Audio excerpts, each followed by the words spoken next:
Alright, Amani Channel, this is Video Fearless Live, where I share weekly tips, techniques, strategies, and hacks to help you become camera confident. That's what we're all about here, so thank you so much for being in this group.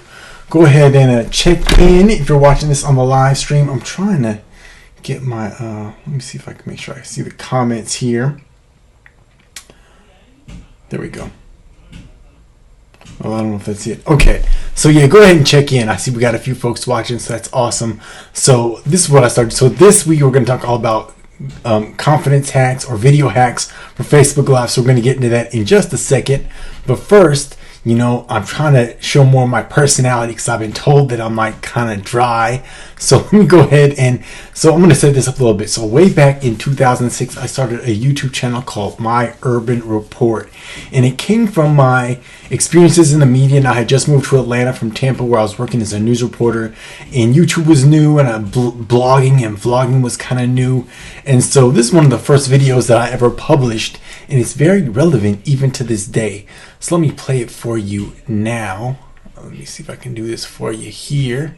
All right, here we go. So the question of the day is, can a citizen be a journalist? The whole issue is up for debate. There are some folks who say, no way. There's no way average citizen would have the know-how to put together a story, to have the objectivity, the know-how to do the interviews and to write a coherent professional piece of journalism. Of course, no one's asking a citizen to write a professional piece of journalism. You know, citizen journalism is you, the citizen, sharing some information.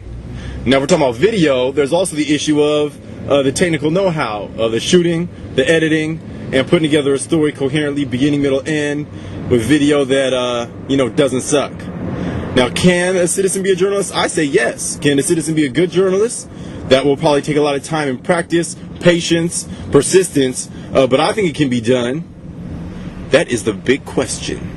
That's the question of the day, of the year. Because this internet is changing everything, folks. I mean, now you can publish, you can broadcast, you can do everything the big boys do yourself. And I'm going to prove that. So it's still relevant today, right? I mean, everything I said like more than 10 years ago, like shoot, 14 years ago, crazy. It's still relevant today.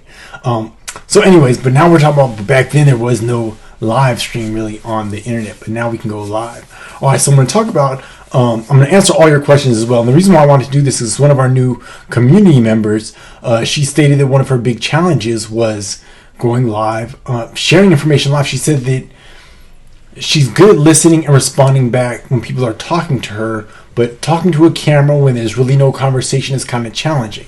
So I was like, well, let me share some video hacks, some confidence hacks, some Facebook Live hacks to sort of help folks get out of there. By the way, I see Alan Sky's watching. I see Monty's watching. What up, bro? I see Donnie's watching. I see Judy Hippensteel. Welcome. Thank you so much for tuning in. Thanks for checking in. I appreciate you. I love you all for just being a part of this community.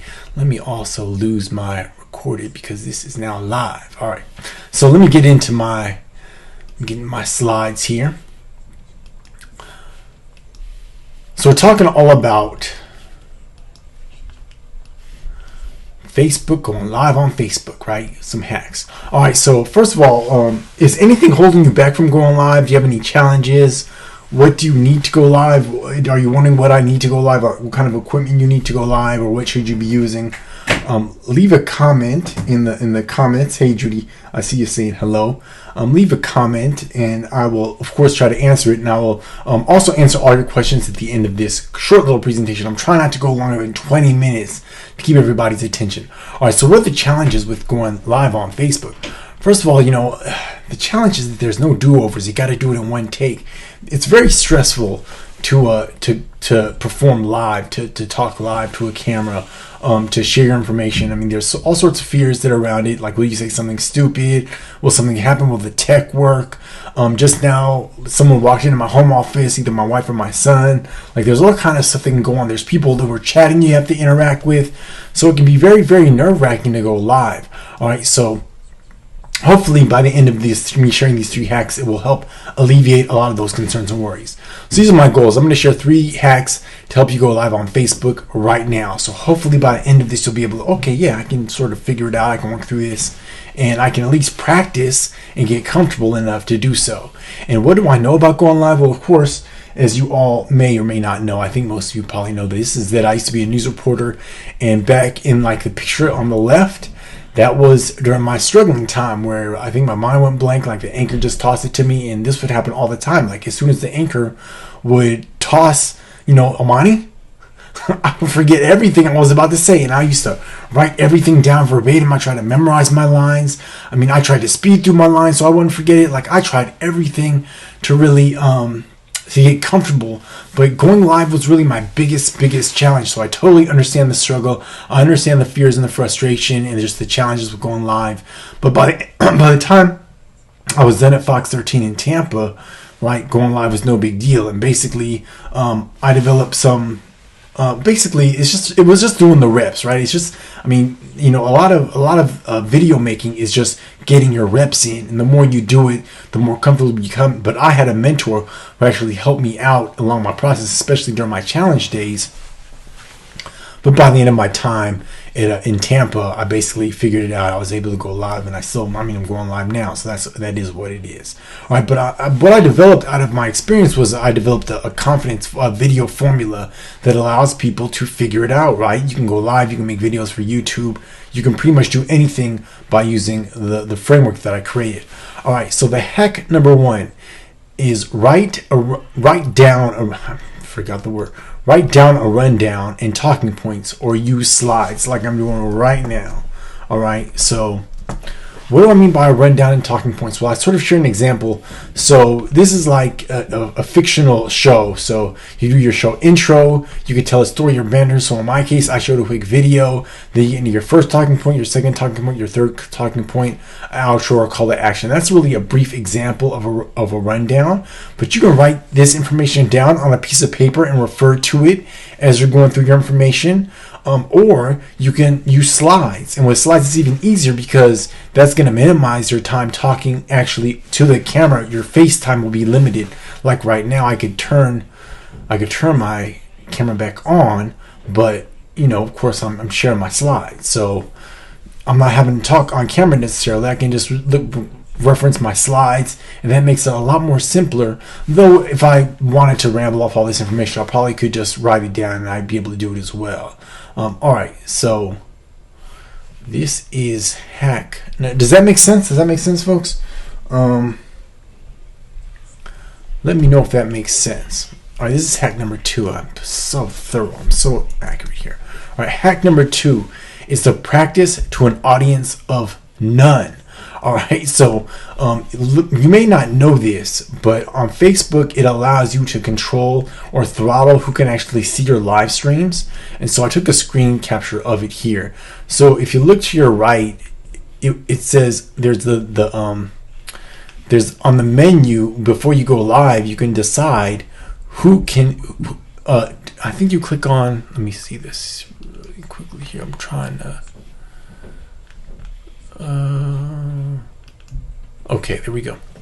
Under who should see this, right? There's a little menu thing that says who should see this, and it says public there. But if you click on public, it will give you a little drop down menu, and you can toggle that to only me. You can show it to your friends, your friends accept, so you can decide who you really have controls over who can see your live streams.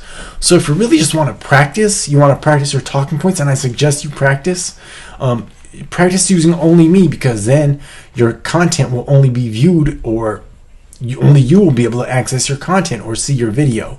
So if you're really like feeling that anxious or anxiety over what you're going to say, saying something silly, you just want to practice to yourself, just toggle that on and you should be good to go. All right, so that will prevent others from seeing your stream. You can practice until you're blue in the face, and then you're able to share your content. All right, now this is the third hack, and this can take a lot of the stress out of just the performance issue. Is just instead of going just live, like just sharing a tip or sharing techniques or sharing some information, instead host a Q&A. So with the Q&A, it's just like a question and answer. Now, you can't do that natively within Facebook anymore. You actually have to use a third-party app to do a Q&A. And let me see here. I think that I have all of them here. So these are third-party Facebook Live programs that allow you to do like a Q&A. Like you can do like an interview style. There's Be Live, which is available for PC or Mac. There's StreamYard. You can use Zoom. I think you have to have you can record a Zoom. You can also go live if you have like the webinar feature of Zoom. There's a program called OBS. I believe you can do a Q&A with OBS. I'm not sure. I've never done it with OBS. I have OBS, but I haven't really used it. It's an open source free streaming platform. But what I love is Ecamm. So Ecamm integrates with Skype, so you can set up a Skype call and then you can stream that live via Ecamm. And I should try to do that. Maybe I'll try to do that next week, is do a Q&A with someone using Ecamm and Zoom. Ecamm and Skype rather. All right, but that is how you do, and just having a Q&A is a simple way of sharing valuable content, building rapport with people. Because of course, when you host someone, when you feature someone else on your site, your audience will appreciate it. Now, you may think that you're taking the shine away from you, but it's really the opposite. Whenever you're adding value to your community, regardless of who it is, it can be beneficial to you and your brand. All right, and what I did was, like I said, I distilled 6 steps into 6 steps to help people become camera confident. It works extremely fast. It works with Facebook Live. It works for a few folks that are creating YouTube content or just video content in general. It's 6 steps, and the first step is just to get committed. You really have to get committed if you want to start making videos. The second step is to just gear up. You have to gear up. The third step is prepare your message. I know I'm going to forget something. Prepare your message. All right, so you prepare, you plan. You prepare and plan. You prepare your message, you plan for your shoot. So you have to know your gear, how to use it, where you're going to set up, where you're going to shoot, if you're going to edit it, if you're going to live. You figure out all that in the plan. And then the fourth step is just to practice your message, right? You want to practice. You can use like Instagram stories or Facebook stories, or just record using your smartphone. Whatever you have to do to practice and get comfortable with your message, you got to practice until you're blue in the face, so you know it back and forth. Because what's going to happen is the nerves are going to affect your performance. They really will. And then so you relax is the fifth step, and then you present, go live, etc. So that is it.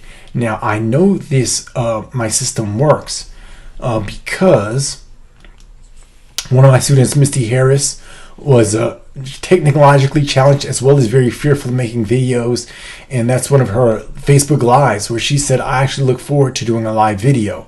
And when she first started working with me, she didn't know anything about video production at all, and has gone on to go live on Facebook. It's helped grow her business, etc. All right, have some other examples here I'm going to share with you.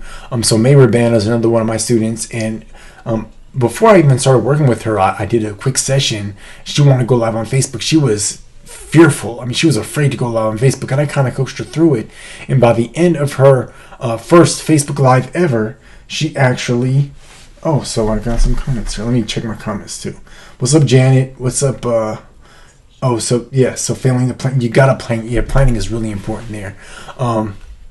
And so with May, after her first Facebook Live, she was able to close a client. And Daniel Nocon is another person who's in the group here. She was happy because she did her first Facebook Live. A friend she met at an online networking event invited her to do a live in the Facebook group. Following your advice, I planned my talking points and put them on a Post-it note in front of the camera. I was just like, look, Post-it notes in front of your camera, right? It's another hack. That's not even a hack that I shared right now, but that's a bonus hack for you. All right, so that's my... That's really what I wanted to share with you. Now, if you want to learn more about, like you want to get on the fast track, I would invite you to hop on a strategy call. If you want a strategy to serve more, share more, and sell more, put me in the comments and I'll reach out to you. We'll figure out a time to talk, because a lot of times it's little adjustments, it's little tweaks to help you become camera confident. A lot of times it's our mindset that prevents us from recording videos, or it's just fear. And fear is really it can be very debilitating. It can be a very negative emotion.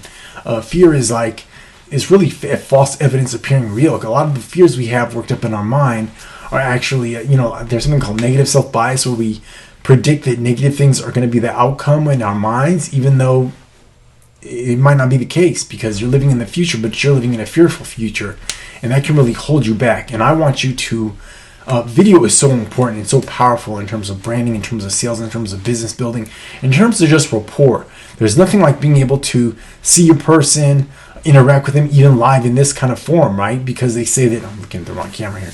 They say that, the best way to connect with someone is live face to face. The second best is like through video, through the way we're interacting right now.